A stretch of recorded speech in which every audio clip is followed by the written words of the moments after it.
While most of the world is focused on the wars in Ukraine and Israel, the tide could be turning in the Myanmar civil war, where more than 40,000 people have been killed in just the last couple of years. On October 27th, the Three Brotherhood Alliance launched what they called Operation 1027, which was a well-planned, joint coordinated attack against the northern Shan state and surrounding areas, which was the largest resistance offensive since the February 2021 military coup. And since that attack kicked off on October 27th, rebel forces have overrun or seized more than 300 military bases and 20 towns across all of Myanmar. At least 400 military and police personnel have surrendered or defected to the resistance side, and another 580,000 civilians have been displaced during the course of this ongoing offensive, adding to the 2 million who have already been pushed out of their homes due to previous fighting. So taking a look at the military situation on the ground, the Three Brotherhood Alliance, along with other groups that have since joined the offensive, and more on that later, have been gaining quite a bit of ground all across Myanmar, especially in the northern portion along their border with China. Now these groups, these resistant groups, are actually pretty well armed. They've overrun a handful of military bases, which makes for a quick addition of traditional military equipment. But they've also been, over the last few years, really increasing their production capacity, kind of a homegrown arms network, if you will. They've been able to develop their own drones, rifles, shotguns, RPGs, seriously, mortars, and then, of course, IEDs or improvised explosive devices that can be made from a variety of means. And you take a look at what the resistance groups have been able to put together in terms of armaments, it's pretty wild. You don't see that in a lot of other conflicts around the world. Over the past few weeks, rebel forces have focused their attacks on key towns, cities, and border zones where illegal mining, scams, trafficking, drugs, and other criminal activities help to fund the military government. So this, it tends to come on either side in different conflicts. Sometimes it's the rebel group or the resistance group participating in the illegal activities because they've been pushed out of any legitimate means of making money. In Myanmar, it's the junta government taking part in a lot of these and facilitating things.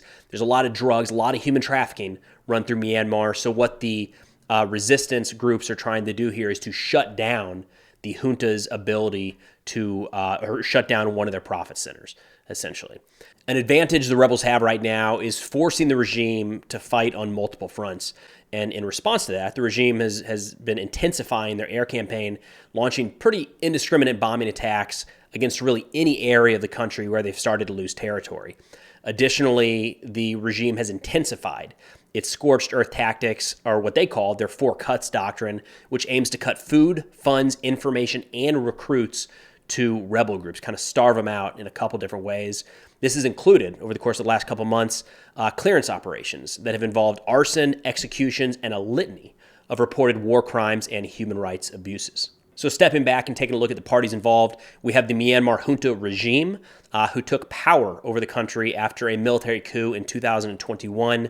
The military there really perceives themselves as like the only legitimate guardian of Myanmar and of their people. And the military is heavily tied in to every aspect of everyday life, right? All throughout the legitimate aspects of life in Myanmar, but also, as we hit on a little bit earlier, they run a lot of illegal activities, a lot of organized crime throughout the country, kind of facilitated by, with, and through the junta military forces. Additionally, the military there has overseen and developed a pretty substantial domestic arms industry in the past couple of years, which has really given them a pretty significant advantage against some of these resistance forces since the start of the coup, but rebel forces are starting to catch up on that front. But real quick, a thank you to the sponsor of today's video, DeleteMe. Did you know the average person has more than 525 pieces of personally identifiable information available online? It's a lot, right? So data brokers crawl the internet and build a profile on you, me, your spouse, your kids, everybody. Seriously, it's kind of wild. They then sell this information to anybody willing to pay, sometimes for as little as $5 a profile. So $5 gets somebody all of your personally identifiable information, which is nuts. These buyers then could be criminals trying to commit identity theft, or even people aiming to harass or dox you for things you've said or supported online. Look, there's a lot of bad that can happen when your personal information is in the wrong hands. Fortunately, there is a way to protect yourself and to start fighting back. The tool that I use is called DeleteMe. They monitor a ton of data broker sites all across the internet, and then whenever my personal data shows up, they get it removed. So the challenge here is that this isn't like a one-time thing. So with the DeleteMe subscription, they're constantly scanning the entire internet, and whenever new personal information about me pops up, they get it removed. So here's a look at the report I got back just this month.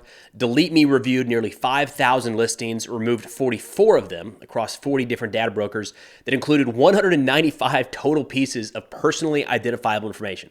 It's a lot. God, I guess it's not the 525 average, but still, that's a lot of personal information just lingering out there on the web. Look, it's a step in the right direction.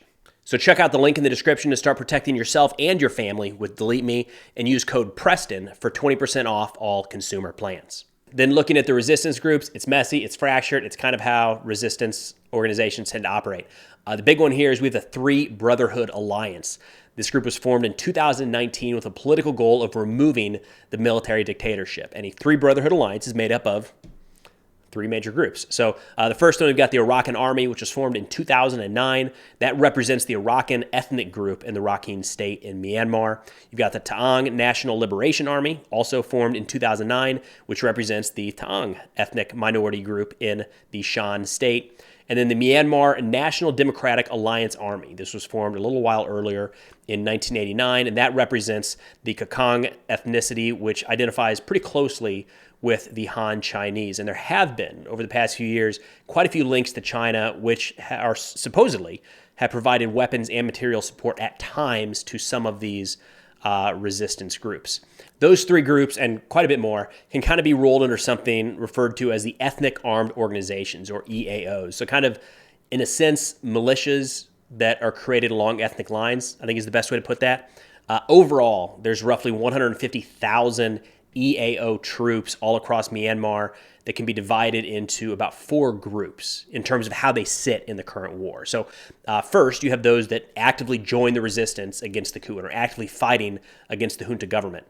Then you have other groups that support the armed resistance, but they haven't actually engaged in military conflict with the coup, or they've only fought the junta forces in kind of a limited manner. Then you have a couple other groups here. Some have negotiated their own ceasefire with the military, not necessarily peace talks, just we're not actively fighting right now. And then there are some of these EAO groups that are actively engaged or have completed peace talks with the junta government. For the most part, and this is one of the challenges with any of these resistance movements, most of these EAOs operate kind of with their own self-interest and at times negotiate their one-off peace deals. So one of the more notable things here with Operation 1027 is that a lot of these EAOs came together and are unified in fighting against the junta government. And then, of course, you've got the People's Defense Forces, the armed wing of the National Unity Government, who calls itself the legitimate government of Myanmar based on the results of the 2020 election. There are believed to be around 65,000 fighters across 250 subgroups that are kind of rolled up under the PDFs. Again, fractured. That's the nature of a lot of these resistance groups. Worth noting, however, that some of these PDF fighters have been trained by these EAOs. So confusing with all the acronyms, right? So some of the ethnic groups have taken part in the training and arming to a degree of the PDF forces. So back to Operation 1027, the resistance offensive that's ongoing right now. So got to include China. They actually play a pretty significant role here. So China's launched a sustained campaign against cross-border criminal syndicates and networks over the last few months. Really since the COVID-19 pandemic, there's been a proliferation of online scam centers and casinos run by some of these Chinese crime bosses along the border with Myanmar. And there's been around 120,000 nationals from all around the world, but a lot of them Chinese, that have been forced into working in some of these scam centers in Myanmar.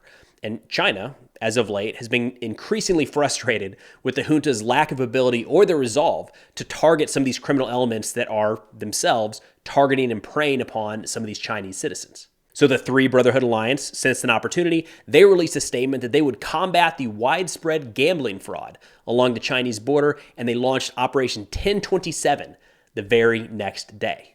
Now, I wouldn't say China is necessarily taking the side of the resistance here. I mean, they still have more than $22 billion invested in Myanmar over the last couple of years. And, the relationship there, even with the junta government as it sits today, is critical to the Chinese Belt and Road Initiative. Now, in the past, China has acted as a bit of a moderator and does appear to still be willing to fill that role, but the junta recently has accused China of using some of these EAOs, these ethnic armed organizations, as non-state armed actors to press the Chinese agenda forward. And then China's apparent support for Operation 1027, at least as it relates to removing some of those criminal enterprises on their border, and their lack of criticism of the EAOs has likely encouraged the rebel groups to keep pushing after they've seen some initial success. So as it sits today, Operation 1027 has broken the relative stalemate in Myanmar. The junta still holds air superiority over the majority of the country, and the resistance forces don't really have much of anything in terms of international support. However, so long as China remains focused on eliminating those organized crime networks in the border region, the opening is still there for the rebels to continue this operation and to gain control over even more territory. But that's all I've got for now. Thank you to Uday Bakshi for his help with the research for this video. You can find more of Uday's work at the link in the description below. But thanks for watching. I'll see y'all next time.